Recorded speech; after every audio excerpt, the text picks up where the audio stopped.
Hello friends, good afternoon. Welcome back again to my YouTube channel.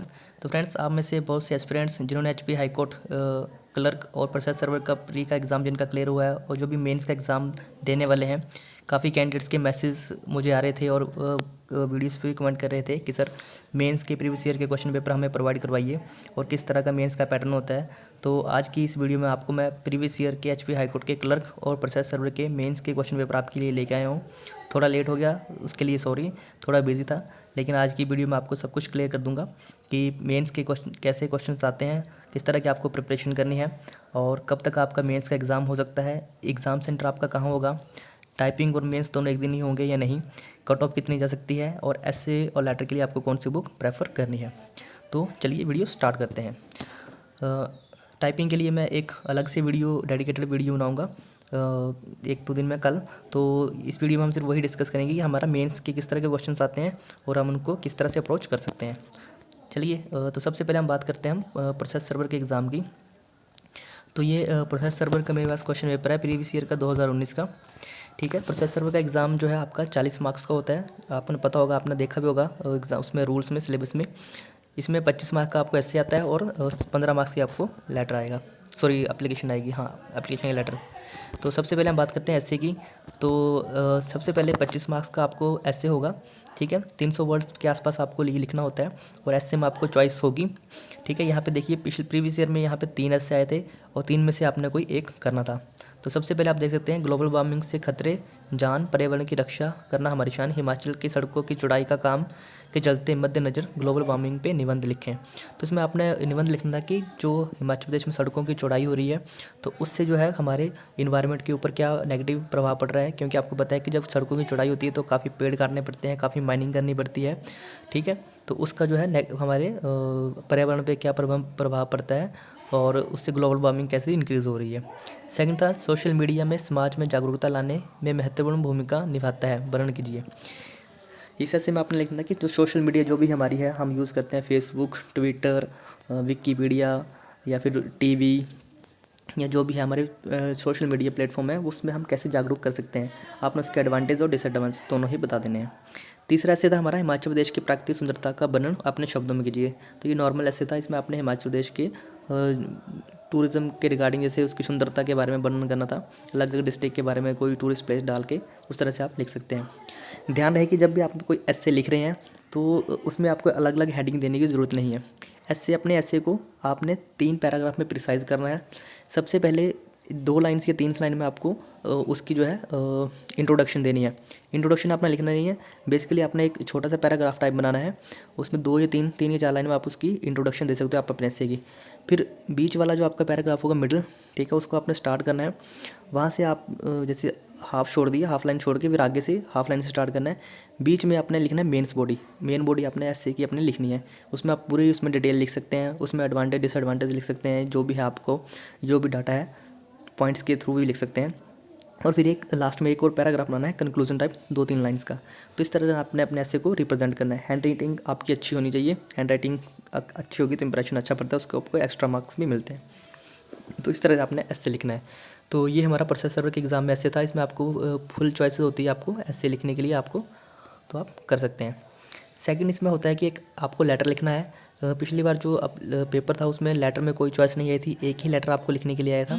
तो आप देख सकते हैं ये लेटर है, write an application for applying for the post of process server to the registrar general high court of Himachal Pradesh, specifying the detail of your academic career, your work skill and also specifying your weakness and strength as to how to honourable high court can benefit from your service in case you get selected.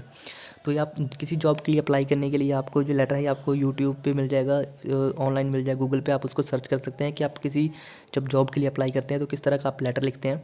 तो उसमें आपको briefly सब कुछ देना होता है। आपको अपनी एकेडमिक, आपकी क्वालिफिकेशन, आपकी स्किल्स, वीकनेसेस आपको नहीं लिखनी होती है। ठीक है, तो ये वैसे लिखा है वीकनेस, पर आपको वीकनेस लिखनी नहीं होती है क्योंकि इसका ये टैक्टिक्स होती है।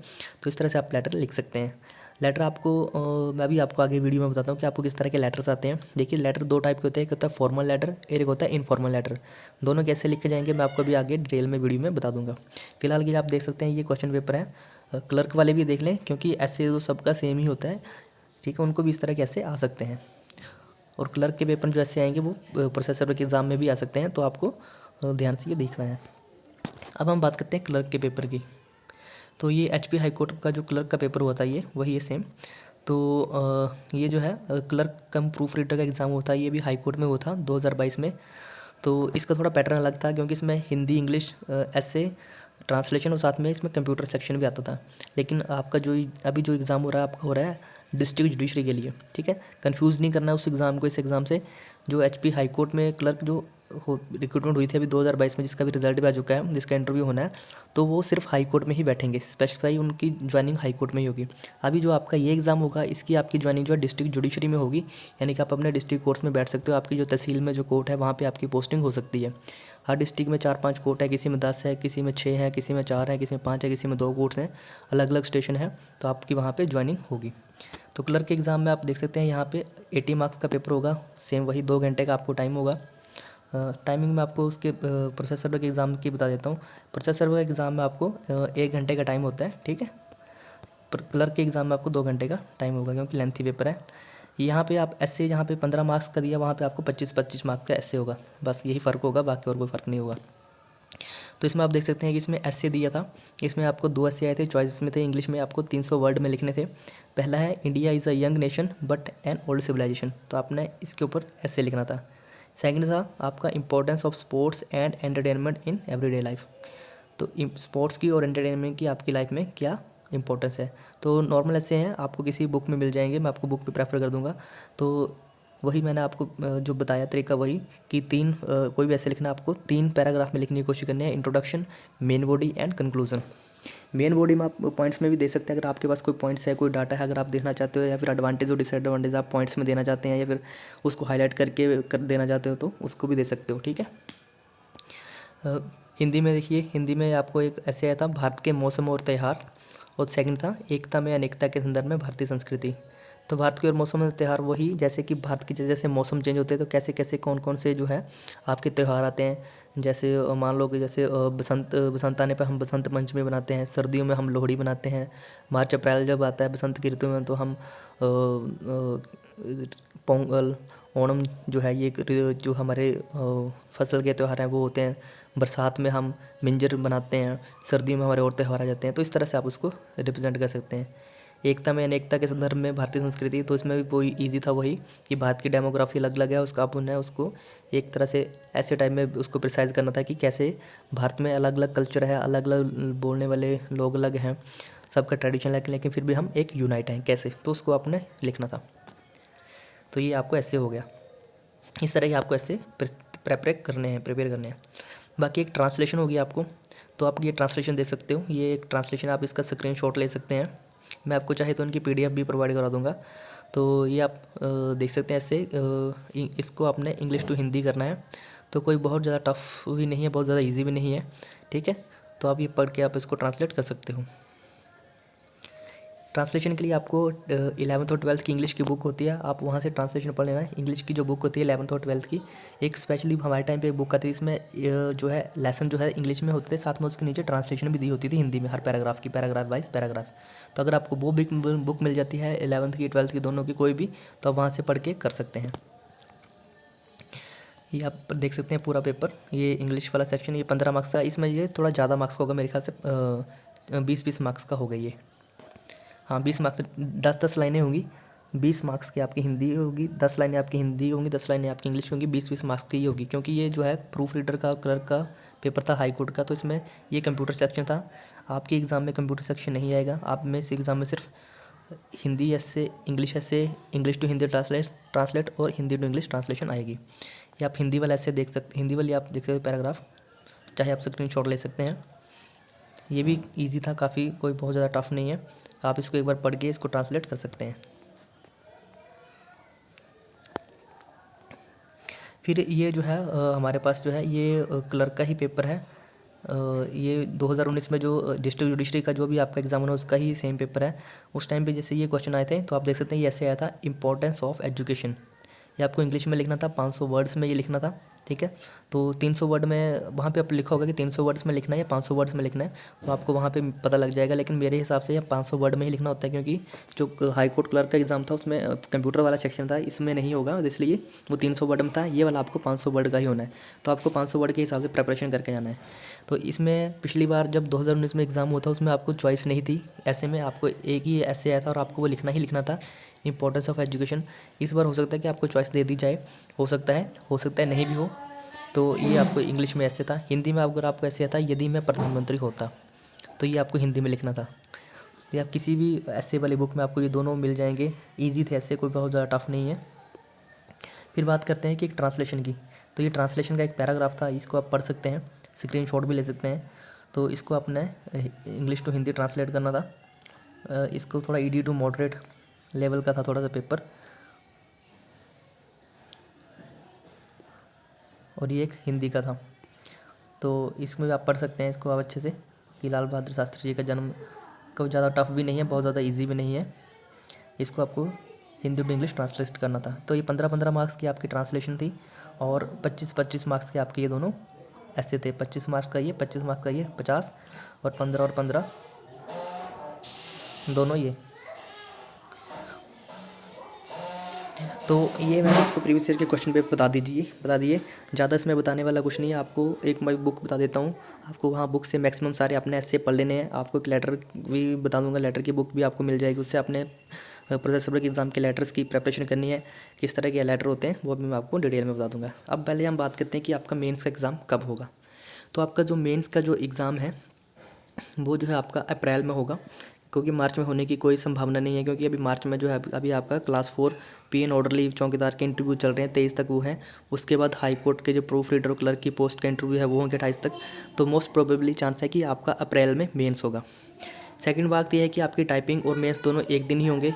इसकी पॉसिबिलिटी हाँ है, क्योंकि पिछली बार जो एग्ज़ाम हुआ था उसमें आपका क्लर्क प्रूफ रीडर का, उसमें टाइपिंग और मेंस दोनों सेम डे ही हुए थे। इस बार कैंडिडेट ज़्यादा है, तो हो सकता है कि आपका अलग अलग डे हो जाए। हो सकता है आपकी टाइपिंग पहले हो जाए और आपका मेंस बाद में हो, क्योंकि अभी कुछ भी कंफर्म नहीं है। हो सकता है कि टाइपिंग भी पहले हो सकती है, तो आपने टाइपिंग की प्रैक्टिस जारी रखनी है। हिंदी और इंग्लिश दोनों टाइपिंग होगी, कोई रिलैक्सेशन आपको नहीं मिलेगी। कीबोर्ड को रिगार्डिंग भी कोई इन्फॉर्मेशन नहीं है, पिछली बार अलाउ नहीं हुआ था, इस बार हो सकता है कि अलाउ हो जाए, क्योंकि हिंदी का कीबोर्ड वहाँ पे पिछले अवेलेबल होंगे या नहीं वो देखने वाली बात होगी। लेकिन आपने अपना कीबोर्ड लेके जाना है, और आपने हिंदी और इंग्लिश दोनों की सेम डे ही आपकी टाइपिंग होगी। सेकंड, एग्ज़ाम सेंटर आपका कहाँ होगा। तो एग्ज़ाम सेंटर आपका होगा शिमला में। शिमला में ही आपका एग्ज़ाम सेंटर होगा, हाई कोर्ट में ही, या हो सकता है नंबर ऑफ़ कैंडिडेट्स को देख के वो किसी और जगह शिफ्ट कर दें, लेकिन आपका शिमला में ही इसका मेंस का एग्ज़ाम होगा। आपका डिस्ट्रिक्ट कोर्ट्स में, डिस्ट्रिक्ट जुडिशरी में, आपका डिस्ट्रिक्ट सेंटर कोई नहीं होगा, आपको शिमला जाना पड़ेगा मेंस एग्ज़ाम देने के लिए। तीसरी बात है कट ऑफ कितनी जा सकती है। तो मेंस के एग्ज़ाम की कट ऑफ की आप प्रेडिक्शन नहीं कर सकते हैं कि आपकी कितनी कट ऑफ जा सकती है, कितनी नहीं जा सकती है। लेकिन अगर मोटा मोटा देखें तो अगर आपके जो पास, क्योंकि आपकी हिंदी और इंग्लिश दोनों की टाइपिंग होनी है, उसमें डिस्क्वालीफाई भी होते हैं, तो आप अगर 40 के आसपास अगर आप मार्क्स लेंगे तो आपको इंटरव्यू के लिए कॉल आ सकती है। सिलेक्शन के लिए तो आपको ऑब्वियसली आपको 50+ स्कोर करना ही पड़ेगा सेफ स्कोर के लिए। लेकिन कट ऑफ इसमें, क्योंकि मेंस का एग्ज़ाम होता है, तो इसमें आप ये कट ऑफ प्रेडिक्शन नहीं कर सकते कि मुझे कितने मार्क्स मिले या किसी और को कितने मार्क्स मिले। ये तो एग्जामिनर के ऊपर डिपेंड करता है, वो आपको कितने मार्क्स दे, उसको आप कैसा लगा। ऑब्जेक्टिव टाइप हो तो उसमें आप गैस कर सकते हैं, इसमें आप कट ऑफ गैस नहीं कर सकते। लेकिन फिर मैं आपको बता रहा हूँ कि 50 नंबर तो चाहिए ही चाहिए। फुल अटैम्प्ट करके आपने आना है, छोड़ के नहीं आना कुछ भी, ठीक है। बाकी आप बाद में जो होगा वो देखा जाएगा। अब ऐसे के लिए मैं आपको बुक बता देता हूँ। तो आप फ्लिपकार्ट या अमेज़ोन पे आपको ये ऐसे के लिए बुक मिल जाएगी। अरहंत की ले लेना, 100 कुंज ऐसे वाली अरहंत की, इंग्लिश की है। ये हिंदी और इंग्लिश दोनों में अवेलेबल है, तो आप ये बुक ले सकते हो। या फिर ये दृष्टि पब्लिकेशन की आती है सिलेक्टेड बैच से, इनके ऐसे भी अच्छे होते हैं, ठीक है। IAS लेवल के अच्छे होते हैं, तो आप ये बुक भी प्रेफर कर सकते हैं। या फिर दृष्टि की ही, आप इनकी हिंदी में भी आता है, ठीक है, दृष्टि वालों की, तो आप वो भी ले सकते हैं। तो बुक आप कोई भी ले लो, दृष्टि की ले लो, चाहे आप अरहंत की ले लो। ऐसे के लिए हिंदी इंग्लिश दोनों मिल जाएंगी। आपको बस ऐसे का एक आइडिया होना चाहिए कि इस तरह से हम ऐसे लिखते हैं। वो लिखना आपको वहाँ एग्ज़ाम में ही है, हो सकता है आपको वो कौन सा ऐसे दे दे, किस तरह से घुमा के दे दें, तो उस तरह से आपको खुद को प्रिपेयर करना होगा कि किसी भी ऐसे के लिए आपको प्रिपेयर रहना होगा। जैसे ये वाला ऐसे दे दिया, भारत के मौसम और त्यौहार, तो उसको आपको वहाँ पे दिमाग लगाना है, इसको मैं कैसे लिखूँ, ठीक है। फिर जैसे ये वाला ऐसे दे दिया था कि अभी मैंने आपको बताया था, हाँ ये ग्लोबल वार्मिंग खतरे के बारे में दिए थे कि हिमाचल में सड़कों की चौड़ाई हो रही है, तो इसमें आपको उस सड़कों की चौड़ाई हो रही है उसको ग्लोबल वार्मिंग वाले ऐसे में उसको कोलैब करना था और उस अपने वर्डिंग में लिखना था। तो इस तरह के आपको ऐसे आते हैं। अब बात करते हैं लेटर की, तो लेटर कैसे आपको आएंगे, तो मैं लेटर के बारे में आपको बता देता हूँ। तो बेसिकली आपको जो है लेटर राइटिंग के लिए जो इनका प्रोसेस सर्वर का एग्जाम को लेटर होगा, तो उसमें सबसे पहले आपका जो है सेंटर का एड्रेस आता है, उसके बाद डेट आती है, फिर ग्रीटिंग, फिर बॉडी लेटर्स, फिर आगे सब्सक्रिप्शन और नीचे सिग्नेचर। ठीक है, तो जैसे ये नॉर्मल लेटर है, लेकिन इसमें भी अलग अलग टाइप, दो टाइप के लेटर होते हैं। एक आपका होता है फॉर्मल लेटर, ठीक है, और एक होता है इनफॉर्मल लेटर। इनफॉर्मल लेटर आपका जो होता है, ये जो देखिए आप इनफॉर्मल लेटर वो होता है कि जो आप अपने फैमिली मेम्बर्स को भेज रहे हैं, ठीक है, और आप अपने किसी पर्सनल को, रिलेटिव को भेज रहे हैं, उसको बोलते हैं इनफॉर्मल लेटर। दूसरा होता है फॉर्मल लेटर। फॉर्मल लेटर जो आप किसी ऑफिशियल को भेज रहे हो, अपने प्रिंसिपल, किसी न्यूज़ के एडिटर को, या फिर किसी ऑर्गेनाइजेशन को, किसी डिपार्टमेंट को, तो दोनों के लिखने के तरीके अलग अलग हैं। आप यूट्यूब पे भी देख सकते हैं, इनके रिगार्डिंग आपको वीडियो मिल जाएंगी, इसके रिगार्डिंग आपको गूगल पे लेटर्स मिल जाएंगे। लेकिन मैं आपको आइडिया बताता हूँ कि टाइप्स ऑफ लेटर। जैसे ये एक है सैम्पल है इनफॉर्मल लेटर का। इनफॉर्मल यानी कि आप किसी रिश्तेदार, अपने सगे संबंधी, फ्रेंड को भेज रहे हैं, तो इसमें आप जहाँ आप भेज रहे हैं उसको, जहाँ का सेंड मतलब आपको रिसीवर का एड्रेस लिखना होता है, आपको कहाँ भेज रहे हैं, फिर आपको नीचे डेट डालनी होती है, और फिर नीचे आपको देनी होती है यहाँ पे, और जो भी आप देते हो ग्रीटिंग देते हो, dear friend, dear brother, dear जो भी है, उसमें फिर आप नीचे आप लिख सकते हो कोई भी अपना आइडिया। नीचे आपको फिर विद रिगार्ड लव्स, और आप ये लिख सकते हो। फॉर्मल लेटर में आपको प्रॉपर लिखना होता है, वहाँ पे आपको पहले सबसे पहले आपको सेंडर का एड्रेस लिखना होता है, फिर आपको डेट लिखनी होती है, फिर आपको रिसीवर का एड्रेस लिखना होता है, फिर नीचे आपका सब्जेक्ट आता है, फिर ग्रीटिंग आती है जिसमें आप डियर सर ये जो भी है लिखते हो, रिस्पेक्टेड सर, फिर मेन बॉडी आती है लेटर की, और लास्ट में फिर योर्स फेथफुली, और नीचे फिर सिग्नेचर और आपका वहाँ पे XYZ। याद रहे कि आपने एग्ज़ाम में अपना लेटर में अपना नाम और रोल नंबर नहीं लिखना है, वहाँ पे आप XYZ का यूज़ करें, या फिर हो सकता है अगर आपको लेटर में दिया होगा तो लिखना है, लेकिन नहीं तो आपको XYZ लिखना है। तो ये लेटर है, तो ये आपको काफ़ी गूगल पे, आपको यूट्यूब पे आपको काफ़ी लेटर्स मिल जाएंगे। तो इसी के साथ आज की वीडियो हम क्लोज़ करते हैं। ये मेंस के एग्ज़ाम के रिगार्डिंग थी। टाइपिंग के रिगार्डिंग एक मैं अलग से डेडिकेशन वीडियो बना दूंगा कल या परसों, 1-2 दिन में। कल अपलोड कर दूँगा, परसों अपलोड कर दूँगी। आपको टाइपिंग कैसे करनी है, किस तरह से आपको टाइपिंग के बारे में पूरी इन्फॉर्मेशन उसके बारे में दे दूँगा। तो वीडियो देखने के लिए धन्यवाद। हमारे यूट्यूब चैनल को सब्सक्राइब करें। Thanks for watching. जय हिंद, जय हिमाचल।